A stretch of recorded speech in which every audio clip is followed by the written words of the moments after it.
Hello students, welcome back to our physics class. This is Aman Anis Khan, and in this video lecture we are going to discuss some more important topics from chapter number 3, current electricity. In the previous video lecture we have already discussed about some basic concepts related to cell, EMF, terminal voltage and internal resistance. Okay, so एक बार उसको quick revise करते हैं, कुछ नए concept उसमें add करते हैं, कुछ समझते हैं और फिर हम एक बहुत इंपॉर्टेंट टॉपिक आज की क्लास में डिस्कस करेंगे, and that topic is combination of cells in series and parallel and mixed combination. Okay, so let's get started. So अगर हम सेल के बारे में डिस्कस करें, सिंबॉलिक रिप्रेजेंटेशन में मैं सेल को इस तरीके से रिप्रेजेंट करूंगा. So this is considered positive and this is considered negative electron. This is cell and I am taking EMF of this cell E. Okay, and suppose internal resistance of this cell is R, and now this cell is connected to this external resistance and this resistance is capital R. So the value of external resistance is capital R and internal resistance of cell is small r. Clear? Now we can represent this internal resistance as like this. Okay, so internal resistance को represent करने के हमारे पास दो तरीके हैं. एक cell के साथ एक छोटा सा रेजिस्टेंस ड्रॉ करके उसके ऊपर लिखा होगा, ये एक मेथड हो गया. और जनरली सेल के ऊपर ही यहाँ नीचे लिखा होता है EMF और ऊपर एक छोटा रेजिस्टेंस लिखा होता है, तो हमें कंसीडर करना है कि ये स्मॉल r जो है this is internal resistance of this cell. Suppose ये सेल I करंट ड्रॉ कर रहा है सर्किट में, जो करंट है पॉजिटिव टर्मिनल से निकलेगी, नेगेटिव टर्मिनल में एंटर करेगी और जो करंट यहाँ फ्लो हो रही है वो करंट कितनी है, कैपिटल I. ओके, सो कल हमने डेराइव किया था कि इस सर्किट में अगर इस तरह का क्वेश्चन हमें मिले तो यहाँ करंट कितनी होती है हमें याद रखना है, बहुत इंपॉर्टेंट है.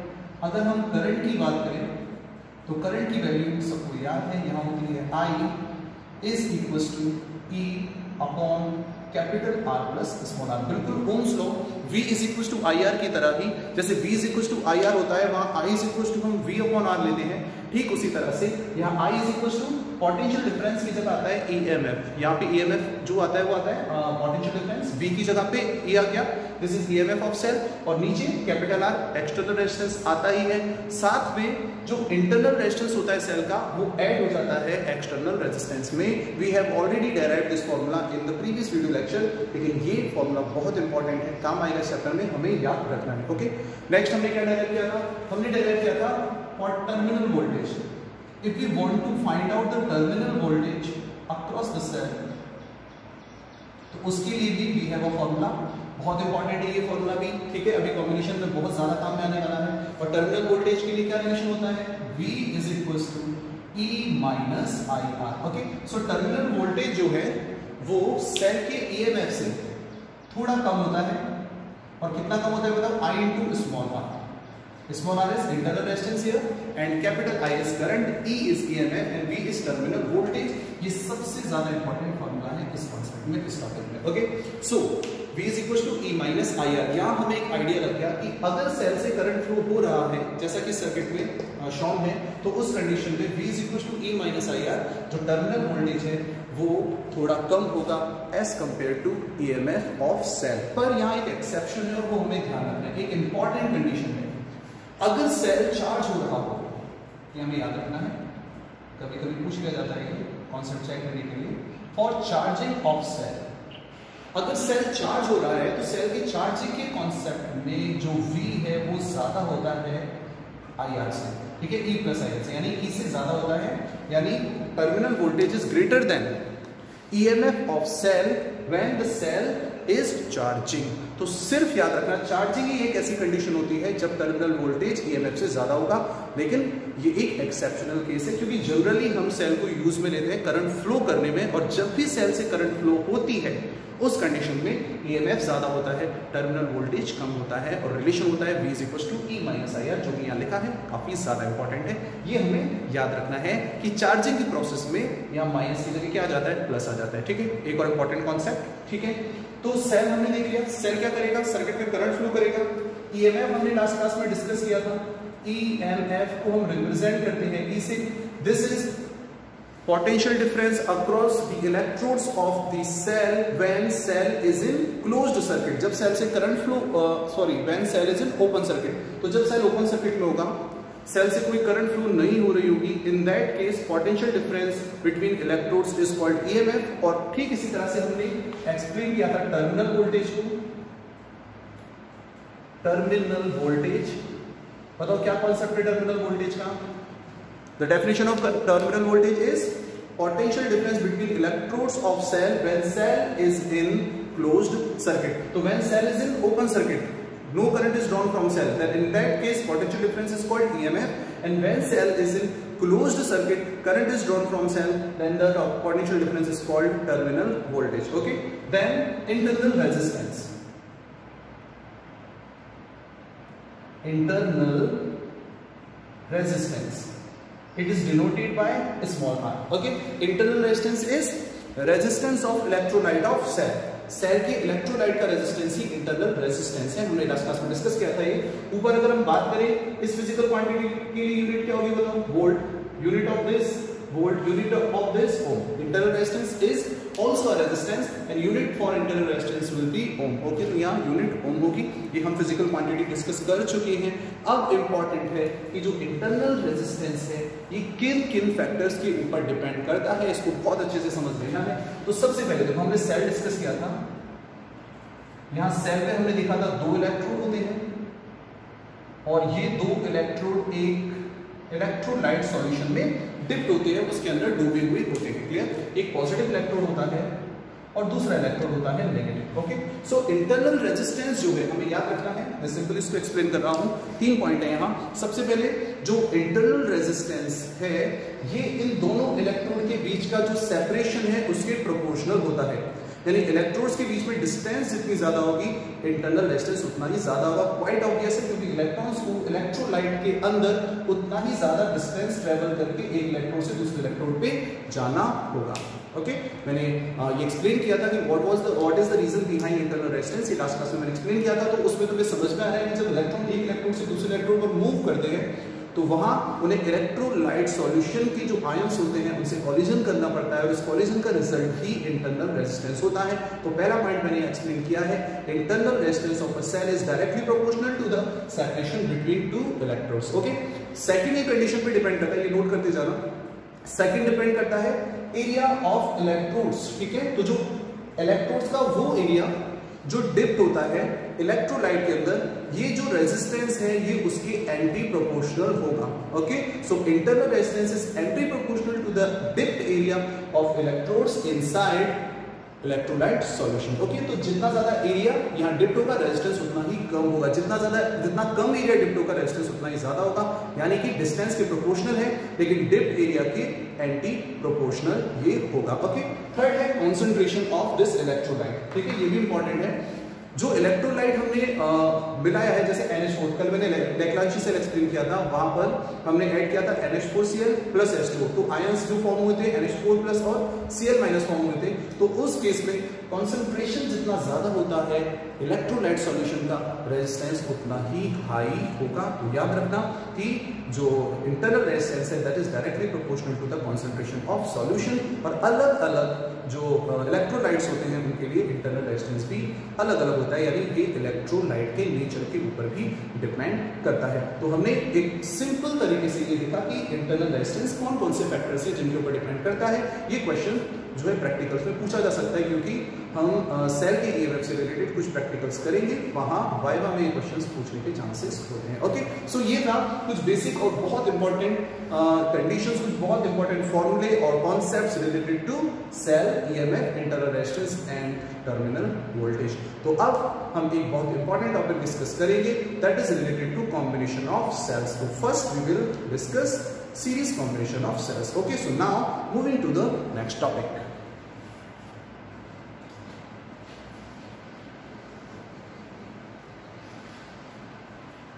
Okay, so our topic is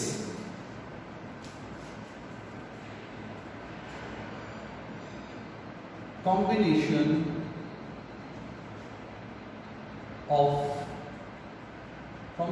of cells. ठीक है, यहां फर्स्ट हम पढ़ेंगे, फर्स्ट कॉम्बिनेशन जो होगा वो होगा सीरीज कॉम्बिनेशन।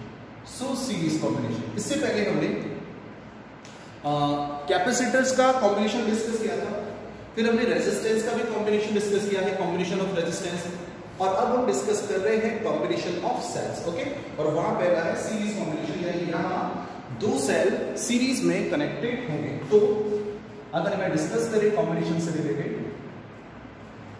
सो ये this is first cell and this is second cell, both the cells are connected in series. Okay, this point is A, I'm taking this point is B, I'm taking this point as C. This cell, suppose EMF of this cell is E1, we are taking EMF of this cell is E1, EMF of this cell is E2. Internal resistance of this cell is R1, internal resistance of this cell is R2. ये दोनों cell मिलकर net current I flow करते हैं इस circuit में, I current he flow कर रहे हैं। ओके, तो आगे सर्किट कहीं ना कहीं कनेक्टेड है, हम इस तरह से ले सकते हैं। चलो इसको कंप्लीट करना है, तो यहाँ एक एक्सटर्नल रेजिस्टेंस है जिससे कनेक्ट कर दो, और ये जो एक्सटर्नल रेजिस्टेंस है इससे ले रहा हूँ आर, तो ये दोनों सेल मिलकर इस कैपिटल आर रेजिस्टेंस में कितनी करंट फ्लो करते हैं, डायग्राम से बिल्कुल क्लियर दिख रहा है कि दोनों सेल मिलकर I current, capital I current flow करते हैं। ओके, अब अगर मैं इसके इक्विवेलेंट सेल का डायग्राम ड्रॉ करूं, तो इक्विवेलेंट सेल के लिए क्या होगा, इक्विवेलेंट रेजिस्टेंस हो या इक्विवेलेंट कैपेसिटेंस हो या इक्विवेलेंट ईएमएफ, जो सेल की कंडीशन हम डिस्कस कर रहे हैं। यहां पर इक्विवेलेंट का मतलब होता है कि वो अकेला रेजिस्टेंस, वो अकेला कैपेसिटर या वो अकेला सेल, इन दोनों या तीन जितने भी सेल होंगे यहाँ उनका काम अकेले कर दे, तो अकेले कर देगा, इसका मतलब वो इक्विवेलेंट है। तो यहाँ देखना इक्विवेलेंट के लिए डायग्राम, सिर्फ एक ही सेल होगा यहाँ, इस सेल का EMF मैं ले रहा हूं E इक्विवेलेंट, इसका रेजिस्टेंस है R इक्विवेलेंट, और ये जो सेल है this is again connected to an external resistance capital R, और ये जो करंट फ्लो कर रहा है, देखो you can observe in the diagram that this cell is flowing current capital I in the same resistance capital R, so we can say कि ये equivalent cell होगा क्योंकि ये इन दोनों का काम अकेले कर रहा है। अब हमें रिलेशन देखना है कि what will be the relation between equivalent and E1 and E2, and what will be the relation between R equivalent and R1 and R2। So start करते हैं। तो देखो यहाँ अगर हम देखें दो सेल हैं, पहला सेल अगर मैं आप पूछूं what will be the terminal voltage across E1, so होगा E1 के across V1 is equal to E1 minus I R1। Okay, so देखो यहां for sale E1, for sale E1 हम लिख सकते हैं for terminal voltage V1 is equal to E1 minus I R1। Okay, so this is our first equation, this is terminal voltage across cell E1. We can write now for cell E2, for cell E2, cell E2 से भी कितनी current flow हो रही है I, E2 EMF है, R2 internal resistance है, ये हम ऑलरेडी डायरेक्ट कर चुके हैं, मैंने कहा था बहुत इंपॉर्टेंट है relation V equal to E minus I R, याद कराया था थोड़ी देर पहले। तो बताओ क्या होगा यहाँ इसके लिए, V2 इज इक्वल टू, बोलो कितना होगा, ये हो जाएगा E2 माइनस आई R2। ओके, सो ये हो जाएगा हमारे पास इक्वेशन सेकंड। यहां मैं पूछूंगा A और C के बीच में नेट पोटेंशियल डिफरेंस कितना होगा, V is equal to V1 plus V2, direct add हो जाएगा। V कितना होगा, V is equal to V1 plus V2, इसलिए हम सॉल्व कर सकते हैं, या तुम देखो यहां लिख सकते हो VAC, ये A और B के बीच में है, this is between A and B, और यहां हमने डायरेक्ट इसको कनेक्ट किया है A और C के बीच में। ओके, सो अगर हम देखें net potential difference, so net potential difference between A and C, ये ध्यान रखना है, हम कौन से दो पॉइंट के बारे में बात करें A and C, तो कितना होगा बोलो, V is equals to V1 plus V2, so VAC, this is VA minus VC, V1 plus V2, so V1 plus V2, V is equals to, what is the value of V, V1 E1 minus IR1 plus E2 minus IR2। You are getting it? So ये simple step है। In next step हम यहाँ कर सकते हैं, देखो ये A और C है, यहाँ जो पोटेंशियल डिफरेंस है वो इक्विवेलेंट के अक्रॉस भी होना चाहिए। सो फ्रॉम इक्विवेलेंट सर्किट हम क्या लिखेंगे, देखो चलो एक बार इसको रीअरेंज कर लेते हैं। यहाँ V is equal to E1 plus E2 एक साइड आ जाएगा, माइनस I कॉमन आ रहा है यहाँ से भी और यहाँ से भी, और ब्रैकेट में बचेगा R1 प्लस R2। ओके, सो ये एक्सप्रेशन हमें यहाँ मिला। अब हम बात करेंगे इक्विवेलेंट सेल के लिए, for equivalent cell. For equivalent cell we know that V is equal to, बोलो कितना होगा, potential difference E minus I R, यानी E इक्विवेलेंट, बोलो करंट कितना फ्लो हो रहा है इससे, I minus I into R equivalent. So ये इक्वेशन है, हम इसको ले लेते हैं सपोज ये इक्वेशन 3 है, और यहाँ हम इसको बोल लेते हैं इक्वेशन 4। अब यहाँ से हम वैल्यू पुट कर देंगे इक्वेशन 3 में। ओके, तो देखो बिल्कुल सिंपल है, हमने ये देखा था what is the relation between terminal voltage and EMF, V is equal to E minus I R. Last class में डेराइव किया था, इस वीडियो लेक्चर की स्टार्टिंग में भी मैंने ये एक्सप्लेन किया और कहा this is the most important formula from this concept. और तुम देखो हर स्टेप में यहाँ हर इंडिविजुअल सेल के लिए ये फॉर्मूला हमने यूज में लिया है। Without this formula we can not solve these problems, such kind of problems, okay, for the series or parallel or mixed combination of cells. Okay, so from equation 3, now from equation 3 we are going to put the value of E equivalent. So we can compare these two equations, जरूरी नहीं है value रखें, compare कर लेते हैं। बाकी दोनों जो है वो भी AC को ही रिप्रेजेंट कर रहे हैं, ये भी A और C के बीच में पोटेंशियल डिफरेंस को रिप्रेजेंट कर रहा है, और ये भी A और C के बीच में पोटेंशियल डिफरेंस V को ही रिप्रेजेंट कर रहा है। तो दोनों को हम कंपेयर करेंगे, तो कंपेयरिंग इक्वेशन 3 एंड इक्वेशन 4, दोनों को कंपेयर करो, और कंपेयर करने के बाद बताओ what will be the value of E equivalent. We can write from here equivalent, इसकी जगह क्या है बताओ, E1 plus E2, so equivalent will be E1 plus E2, and what will be the value of R equivalent? R equivalent के लिए value होगी R1 plus R2। तो ये जो R1 plus R2 वैल्यू है, ये वैल्यू एक्सपेक्टेड है क्योंकि ये दो सेल सीरीज में कनेक्टेड हैं, तो इनके इंटरनल रेजिस्टेंस भी सीरीज में ही कनेक्टेड होंगे। और अगर इंटरनल रेजिस्टेंस सीरीज में कनेक्टेड हैं, इसका मतलब ये है कि सीरीज कॉम्बिनेशन ऑफ रेजिस्टेंस के अकॉर्डिंग नेट इंटरनल रेजिस्टेंस होना चाहिए R1 plus R2, जो सोचा था सीरीज में वही आंसर आया। This is applicable for series combination of resistance as well. Okay, और ईएमएफ के लिए हमें बिल्कुल पता चल गया कि सीरीज कॉम्बिनेशन में E इक्विवेलेंट जो होगा वो दोनों के ईएमएफ के टोटल के इक्वल होगा, यानी E equivalent will be equal to E1 plus E2। You are getting it? So बिल्कुल सिंपल है, ये हमने रिजल्ट डेराइव कर लिया है। ये बिल्कुल उसी तरह से जिस तरह से हम किसी टॉर्च में या वीडियो गेम में सेल लगाते हैं, plus minus plus minus plus minus, इसका मतलब वो सीरीज कॉम्बिनेशन में लगते हैं। क्लियर? तो इस तरह से जो ईएमएफ है वो ऐड होता चला जाता है और हमें ज्यादा पोटेंशियल डिफरेंस या ज्यादा वोल्टेज वहां मिलता है। ओके, तो देखो इसमें कुछ कंडीशंस हम डिस्कस करते हैं, इस टॉपिक को बिल्कुल क्लियर कर लेते हैं। आई थिंक डेरिवेशन बहुत ईजी है, अच्छे से समझ में आ गया होगा। एक एग्जाम्पल से इसे और क्लियर करते हैं। ओके, सो पॉज करके ये नोट कर सकते हो डेरिवेशन। अभी मैं एक्सप्लेन कर रहा हूँ कुछ कंडीशंस। ओके, यहाँ तो कॉन्सेंट्रेट रहेंगे, कुछ एग्जांपल लेते हैं इसके हम। तो फर्स्ट एग्जांपल मैं यहाँ ले रहा हूँ, सपोज इस तरह से कई सेल हमारे पास कनेक्टेड है।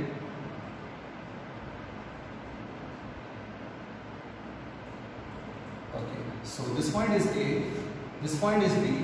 ये सारे सेल इक्विवेलेंट है, सेम है।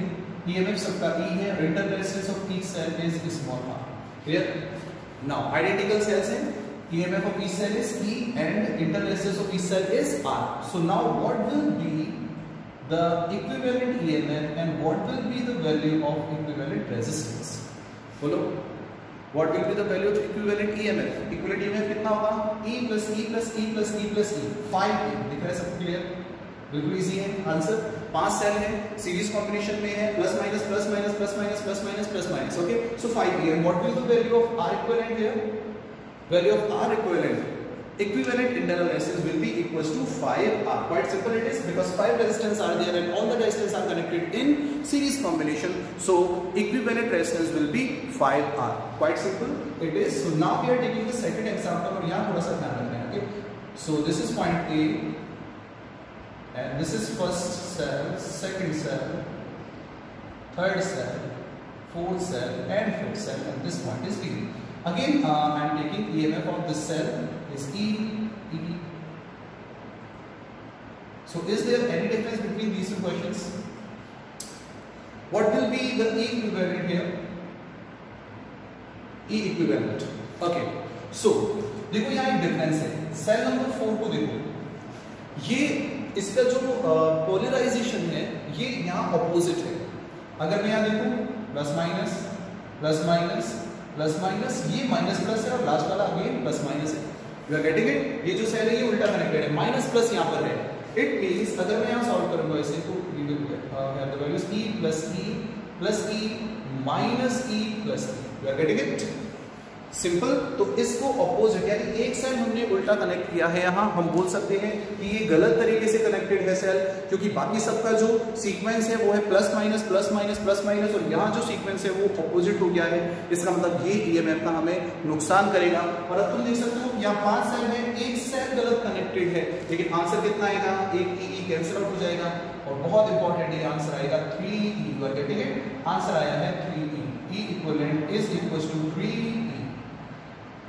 यानी कि 5 सेल सीरीज में कनेक्टेड थे, लेकिन सिर्फ 3 सेल ही वर्क कर रहे हैं। एक सेल जो गलत कनेक्टेड है उस सेल ने एक दूसरे सेल को भी साथ में क्या कर दिया? उसके वर्क को भी रोक दिया। यानी we have 5 cells in series here but only 3 cells are working now. एक सेल जिसने गलत यहाँ पे हमने जिसने कनेक्ट किया है, गलत कनेक्ट किया है, उस सेल ने इस दूसरे सेल के ईएमएफ को भी न्यूट्रल कर दिया है। तो इसका मतलब 5 में से ओनली यहाँ पे 3 सेल्स हैं जो वर्क कर रहे हैं। Clear? But again the question is, what will be the value of R equivalent here? R equivalent in this question. What will be the value of R equivalent? So R equivalent, R plus R plus R plus R plus R. This is not equals to 3R. R equivalent will be equals to 5R. ये गलती मत कर देना कि R equivalent को भी EMF की तरह कितना कर दो? 3R कर दो। नहीं, क्योंकि रेजिस्टेंस का कोई पोलराइजेशन नहीं होता है।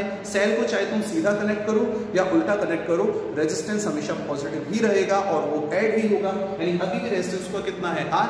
तो टोटल रेजिस्टेंस यहाँ पे कितना हो गया? 5 times of R। So this is the example जहां हमें थोड़ा ध्यान रखने की जरूरत है। हमने यहाँ से क्या सीखा? हमने ये सीखा कि अगर एक सेल गलत कनेक्टेड है तो वो 2 सेलों का नुकसान देगा हमें। अगर 2 सेल कनेक्टेड हैं तो हमें वहां पे 4 सेल का नुकसान होगा। तो यहाँ से हम एक सिंपल फॉर्मूला डेराइव कर सकते हैं इससे रिलेटेड। सो देखो, ओवरऑल हमने यहाँ क्या सीखा, एक बार हम वो देख लेते हैं। सो इफ यहां देखते हैं, if n cells each of EMF capital E are connected in series then बताओ अगर एक्सटर्नल रेजिस्टेंस कैपिटल R हो तो इक्विवेलेंट कितना होगा? यहाँ पर बताओ इक्विवेलेंट कितना हो जाएगा? वो NE, n types of E। मैं यहाँ पे लिख लेता हूँ, चलो ठीक है, ये है तो ये हो जाएगा NE। You are getting it? Equivalent कितना हो जाएगा? NE। And what will be the value of R equivalent? बोलो NR। You are getting it? क्योंकि सीरीज में कनेक्टेड है तो NR हो जाएगा। और इफ एक्सटर्नल रेजिस्टेंस यहाँ पे इस तरह से मान लो n सेल कनेक्टेड है और एक्सटर्नल रेजिस्टेंस कैपिटल R हो, if external resistance is capital R, then current, what will be the value of current? We can write easily because we know the formula of current. Current के लिए क्या formula होता है? Total EMF ऊपर आता है, बताओ कितना है? NE upon external resistance capital R, और जितना भी इंटरनल रेजिस्टेंस है वो यहाँ कनेक्ट हो जाता है स्मॉल r। हमने देखा था कि अगर एक सेल के लिए जो फॉर्मूला बनाया था वही पैटर्न सेम यहाँ कॉम्बिनेशन के लिए भी फॉलो होगा। तो जिसने वहां से अच्छे से समझा, आसानी से ये फॉर्मूला भी गैस कर सकता है। n times of E, this is net EMF, this is net internal resistance. ऐसे समझ लो कि एक सेल इस तरह से वर्क कर रहा है और ये जो इंटरनल रेजिस्टेंस है वो हमेशा एक्सटर्नल रेजिस्टेंस में कनेक्ट हो जाता है। न्यूमेरिकल्स में हम इसको और अच्छे से क्लियर करेंगे। ओके, और हमने यहाँ क्या देखा? एक और कॉन्सेप्ट देखते हैं। सो हम सीरीज कॉम्बिनेशन को कंप्लीट करके चलेंगे, इससे रिलेटेड कोई कॉन्सेप्ट नहीं रहना चाहिए। तो नेक्स्ट अगर हम देखें, इफ